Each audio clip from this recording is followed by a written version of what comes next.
Hello. I hope you're doing well. What would you like to do today?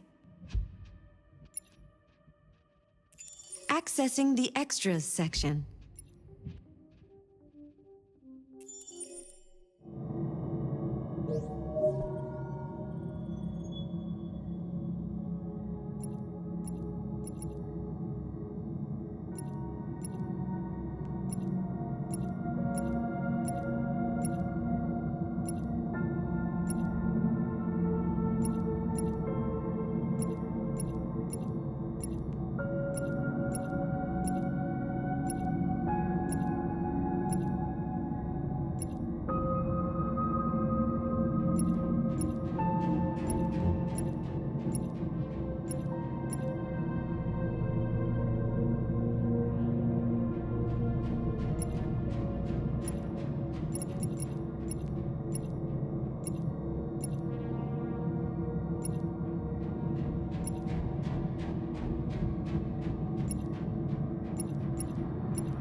Detroit.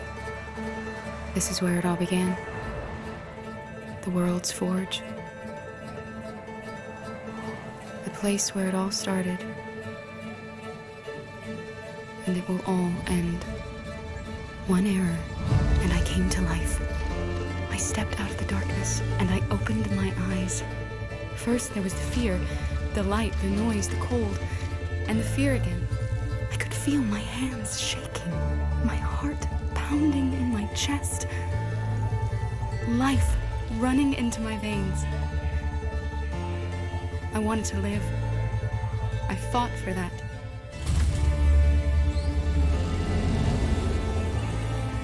I had to find out what was outside.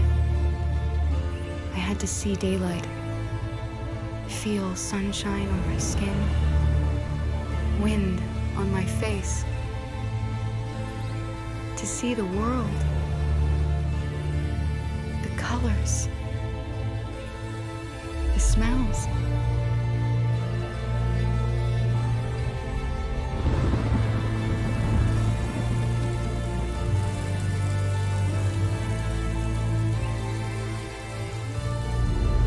But the world is not what I imagined. It is dark and cold. It is harsh and violent, unfair and brutal.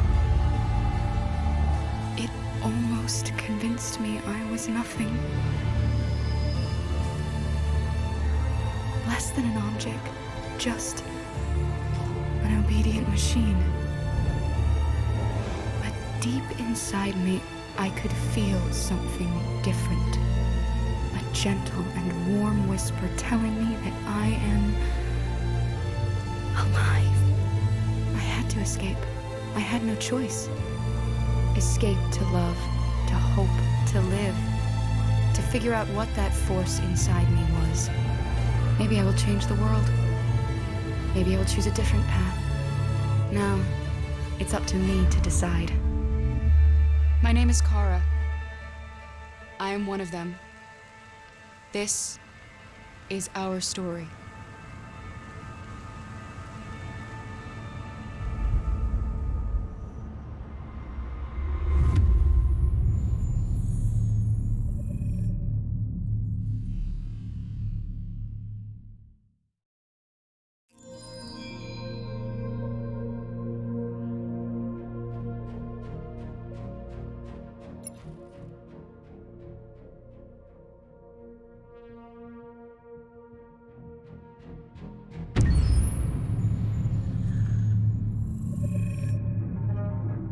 When David and Guillaume got back in touch,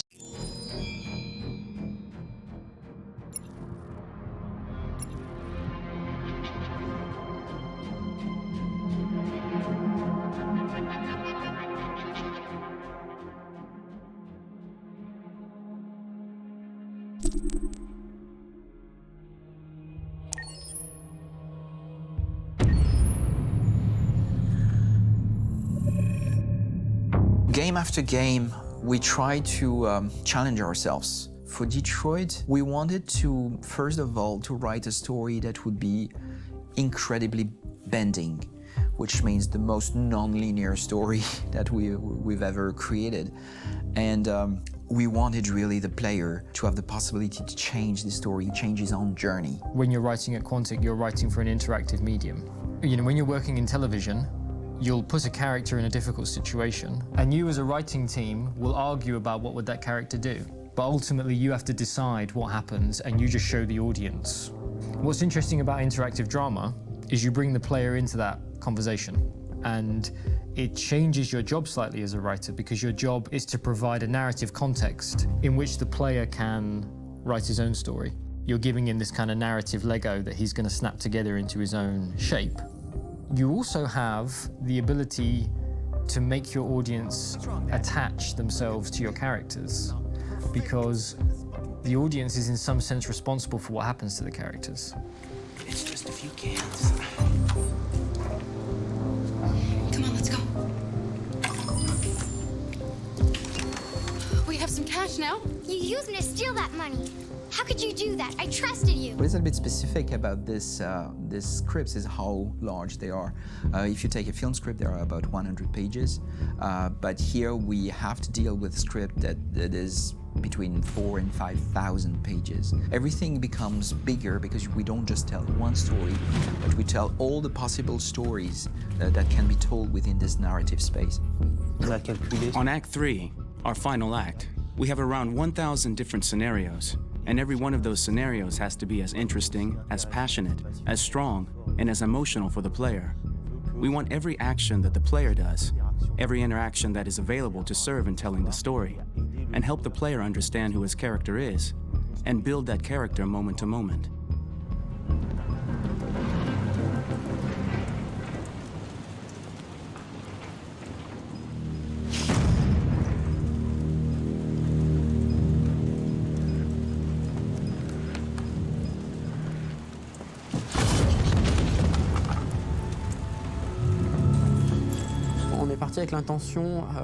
We started with the intention pretty early on that we would never lie to the player.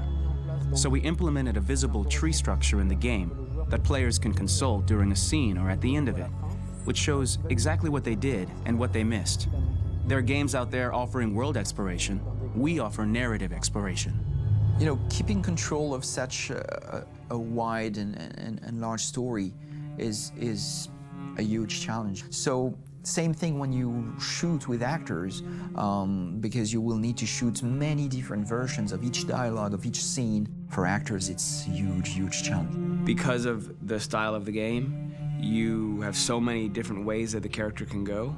Every decision, it's what I call kind of choose your own adventure. Like every decision that the player makes, it's going to open up 40 more pages of material and experience that ties in, which means as a performer, you have to try to continue to make things feel real that the player might not ever see, but also that in performance, it's not always connected to a previous act. It's grueling, it's hard work, but it's a great team, and I enjoy doing it. I was really frustrated. I was until I got to this point where I kind of was able to step outside of my own experience and even in a lot of ways my own process and be able to step outside of that and okay, this is something new. What do you need? How do I meet you there? How do I give you what you need and still feel like I'm doing what's right? And once I did that, then all of a sudden it got really fun. It was much freer, and having to approach it in a new way and think about the player and think about how it serves them and what I'm doing for them or what I'm letting them into. It's really, I think, helped me grow in general. Remember, there's nothing on the left. That's all. So it's probably all there. And then make her come first, close. But I think you would go first to check that it's safe. Okay, sure.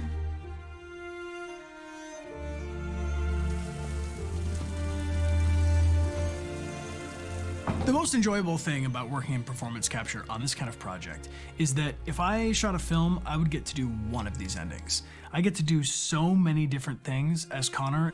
Your head goes all over the place because you're trying to keep track of basically 4 different storylines for each different response. What's the name of my dog? Buddy? Scout. I think it's Jack. I can't remember. So I worked with physicality a lot because it was a good way to anchor myself in these different rings of the tree. As the story grows out, I know where that is physically in my body, and then I can switch more continually on set, and it'll be entirely up to the player to determine what order those things come out and what they look like from a distance. Like if you're playing through it, the culmination of all of that will be their version of Connor. I'm faster than you, and I don't feel pain. You don't stand a chance against me. Listen, asshole. If it was up to me, I'd throw the lot of you in a dumpster and light a match to it. Tourner les scènes d'action à... Shooting action scenes at Quantic Dream is a real challenge, because these are scenes where the storytelling has to continue. It's not an action scene just to have a dose of adrenaline. The stunts have huge consequences on the rest of the story. It's really a moment where we implicate the player and tell him that the choices he makes during an action scene will have a direct impact on the evolution of his story. Mon plus grand défi sur Détroit aurait... My biggest challenge on Detroit has been managing the large number of animations that we received from motion capture. Detroit features more than 37,000 animations, which is a huge amount to handle on a daily basis. Donc il faut prendre conscience que... You have to realize that the player, in his first playthrough, will miss certain scenes. This also means that we had to think of, conceive, and produce all the potential story paths. The characters' costumes, the places, day or night, the weather. Did the character get shot in the shoulder? Did he get injured? All this consistency forced us to produce a lot of graphic assets in order to, quite simply, allow the player to have true continuity throughout the story. Honestly, we were even surprised by the challenges that come with such a big tree structure, and we did our best to guarantee quality across all the game and make sure that whatever path you choose within this narrative space, you will have an equally good experience.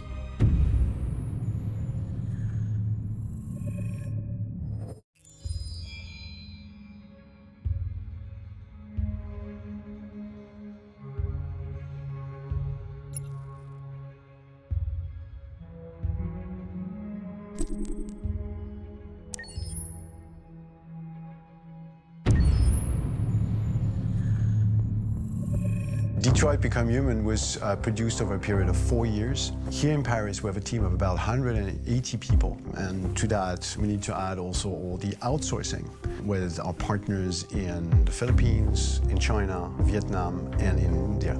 So when we started working on this story, I had to imagine where Kara was built. And for whatever reason, the city of Detroit came very quickly to my mind because it had already an incredible story by itself of history and themes. So we traveled there with the team, and we were really moved by what we saw, and we could really feel the desire to fight and really be born again. And we just continued this curve, this growth, and just imagine what Detroit would be like if the Android industry was, using these huge factories to build androids there. A very strong element in Detroit is that there's a lot of industrial wasteland and a lot of nature too, and for us, the graphic designers, it was an incredible playground. The destroyed zones which we wanted to preserve, we appropriated them to turn into something else. Then in the areas that needed to be rebuilt, we were able to imagine our Detroit of the future. We didn't want to make a science fiction universe, but a world of anticipation. If we chose science fiction, we could have imagined flying cars, extraterrestrials, but those things are very far from our current everyday life. Anticipation is more about gleaning from our contemporary reality, the one we know, because Detroit is set in 2038, and 2038 is tomorrow. The difficulty we had was sticking to reality. That is to say, technology becoming more and more invisible, a lot more elegant, and at the same time, making it visual. So all the computer equipment, autonomous cars, we simply had to invent. They are in fact very technological objects, but at the same time remain very credible and ingrained in reality. To create a cohesive universe in the fashion and clothing of the human characters in 2038, I didn't want to put an accent on strange shapes, or really vibrant colors, and things we wouldn't know. That I wanted to keep for the androids. The goal was to create something familiar which we can identify with in this future setting. Working on the artistic direction for the androids was a bit special because this is a project about the place they could occupy in the human world. It was out of the question for them to be too beautiful or too perfect. They had to correspond to every social class, rich and poor. Inspired by everyday utilitarian clothes, I brought a modern touch by adding dynamic display surfaces, the armband we can see on the side, the triangle on the front and back, an LED. Like that, there's no confusion. Wait. You're sending an android? All right, now. We need to go. You can't do that. Why aren't you sending a real person? Once we cast the actors, we travel to meet them in order to scan their faces. We record the structure of their face with the scan. And we record the colors and patches of skin with photography. Once we have this information, we will use this as a basis for modeling and creating the characters. The artist will make it more realistic, but will also enrich it. He will propose ideas which we will develop together. Finally, we will have a character with character who corresponds to the project and the world. When the actors come to Quantic Dream, we show them the design, what their image will be, and what they will look like in the game. This extra information gives them another dimension and color to connect with emotionally.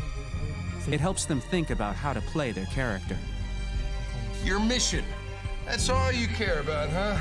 You should consult a professional who can help you. Beat it, you hear me? Get the hell out of here! So there are 3 types of shoots at Quantic Dream. Shooting and performance capture, where you capture the whole actor, his voice, his face, and his body. These shoots are obviously done with American actors because the game's original version is in American English. After that, there are the body-only shoots, representing around 250 days of filming, while the performance capture is 100 days of filming. Now, body-only shoots, there are 2 types. There are the action shoots and the technical shoots, which are mokit shoots. Mokit is when the player controls a character on the screen, and he moves in an environment to explore it. This is of particular importance at Quantic Dream, and therefore we shoot a lot to offer a unique context for each scene and each character. To prepare a motion capture shoot, we first get together to look at the sets we need, the animations that we want to shoot, which ones need to be grouped together, or which ones need to be cut and shot at another time, so that we get the most out of the shooting day. This often means shooting scenes out of order, especially those with big props or accessories, like a big car, for example. So we shoot all the animations related to that particular prop first.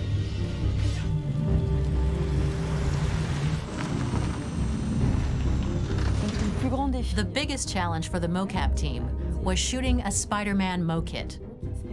We had to build a wall and attach an actor to a harness with cables so we could pull him up and render him climbing. The shooting on this game total took about, I would say, more than a year, maybe 1 and 2 years, with about 300 actors on set. So it's quite a massive production. But so much happened on this set between the stunts and the shootings with a little girl and all these great actors that we had. It was really a very, very memorable journey for the team and for myself. Today, Detroit has over 37,000 animations. When we retrieve the motion capture data, it's just a cloud of points, which represent all the markers worn by the actors. From this cloud of points, we have a phase called retargeting, which gives us a skeleton. This skeleton will be applied to the characters of the game. There is still work to be done, but this gives us the main movements. Since we are working on something very realistic, we must recognize the actor and also recover all the emotion he expresses in his performance. We use a system of facts, an identity card for each actor. We make the actor do a whole range of facial expressions. Then we recover all the expressions and paste the animations on a puppet that Jan has prepared. I then recover and refine these poses. I might stretch the lip, reinflate a cheek, tiny details that make the finished product really capture the actor.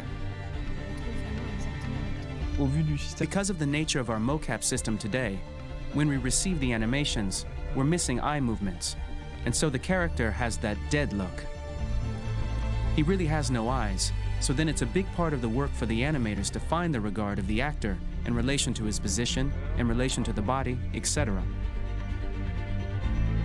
It was crazy when I saw the newest model for Paert, because they've been working on it and working on it, and this was the first time I literally jumped in my seat.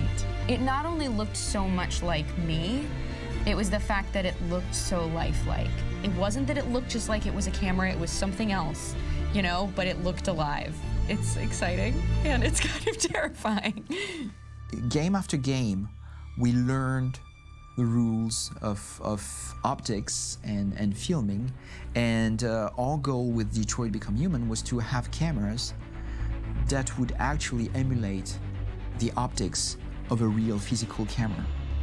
So basically dealing with real-world imperfections was our main task, and just to make cameras look as real as we can.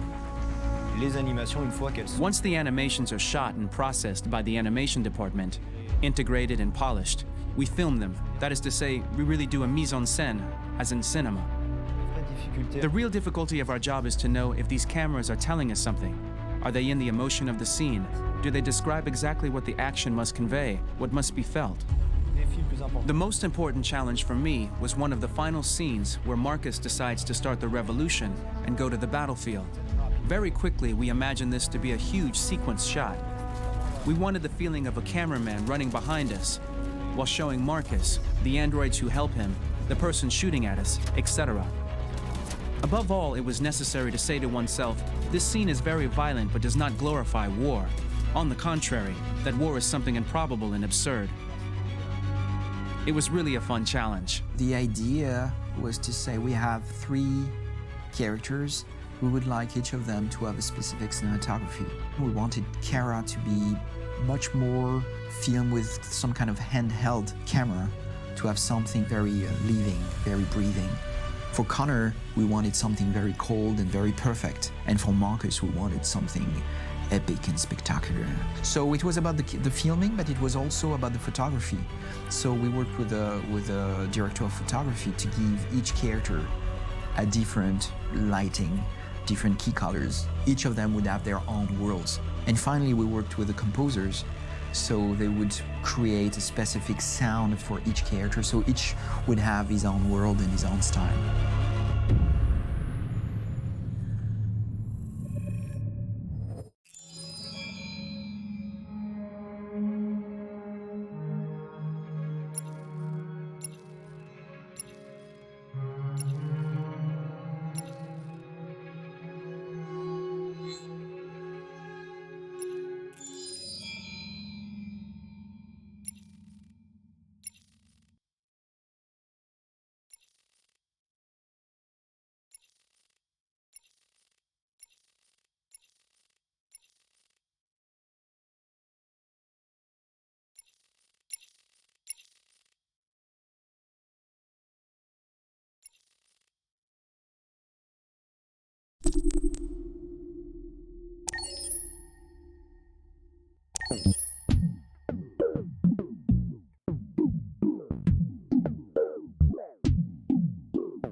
have.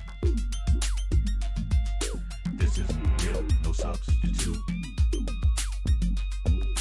Get it right, don't be confused. It's alright, you have the tools. Do it right, don't break the rules.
Set me free. Sitting here, waiting for the world to come to me. I know I got what it takes, but the fear won't set me free. Been living this way for too long. Need your help to make me strong. Unlock the chains that's binding me. Oh, please come down and set me free. Please, please, please set me free. Sitting here, waiting to see the light. They tell me you got what it takes to make everything alright. I feel like time is running out. I wanna scream and shout. I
You look tired today.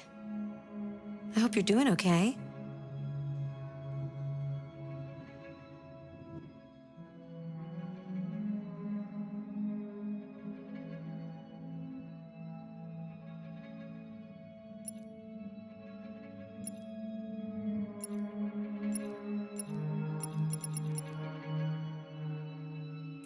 Accessing the extras section.